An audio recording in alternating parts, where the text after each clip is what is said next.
Chest pleat எடுத்ததுக்கப்புறம் side ப்ளீட்க்கு நம்ம கொஞ்சம் கேப் விட்டுட்டு தான் நம்ம சென்டர் ப்ளீட்ஸ் எடுக்க ஸ்டார்ட் பண்ணணும். இப்போ இந்த செகண்ட் பின்லேருந்து தான் நம்ம ப்ளீட்ஸ் எடுக்க ஸ்டார்ட் பண்ணணும். இந்த செகண்ட் பின்லேருந்து தேர்ட் பின் வரைக்கும் இருக்க இந்த கேப் தான் நம்மளுக்கு சென்டர் ப்ளீட்ஸ்க்கான கேப். ஓகேவா? இந்த செகண்ட் பின்லேருந்து நம்ம ப்ளீட்ஸ் எடுக்க ஸ்டார்ட் பண்ணிக்கலாம். ஐ மீன் உங்களோட லெஃப்ட் ஹேண்ட்லேருந்து நீங்கள் ப்ளீட்ஸ் எடுக்க ஸ்டார்ட் பண்ணிக்கோங்க.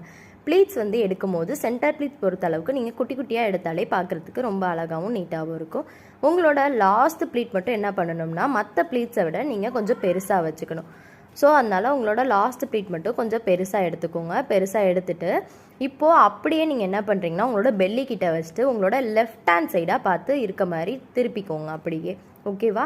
லெஃப்ட் ஹேண்ட் சைடாக இருக்க மாதிரி திருப்பிட்டு இப்போது லெஃப்ட் ஹேண்டில் இருக்க ப்ளீட்ஸ் எல்லாமே கீழே இருக்கணும். ரைட் ஹேண்டில் இருக்க ப்ளீட்ஸ் எல்லாமே மேலே மேலே அப்படியே நீங்கள் ஸ்ப்ளிட் பண்ணி கொண்டு வாங்க. இப்போது லெஃப்ட் டு ரைட் வரைக்கும் நம்ம ப்ளீட்ஸை நான் எப்படி ஸ்ப்ளிட் பண்ணி வைக்கணும், ஸோ அதே மெத்தடில் நீங்கள் ஸ்ப்ளிட் பண்ணி கொண்டு வாங்க. இப்போது ஃப்ரண்ட்டில் நம்ம பின் பண்ணக்கூடாது, இதோட பேக் சைட் தான் நம்ம பின் பண்ண போகிறோம். ஸோ இப்போ பார்த்தீங்கன்னா ப்ளீட்ஸ் எல்லாமே லெஃப்ட் டு ரைட் இருக்க மாதிரி இருக்கும்.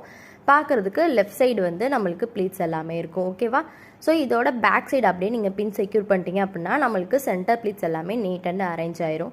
நெக்ஸ்ட் வீடியோவில் நம்ம இது எப்படி அரேஞ்ச் பண்ணி அயன் பண்ணுறது பார்க்கலாம். இதே மாதிரி மோர் வீடியோஸ் பார்க்க மறக்காமல் subscribe and bell icon click பண்ணிக்கோங்க. தேங்க்யூ.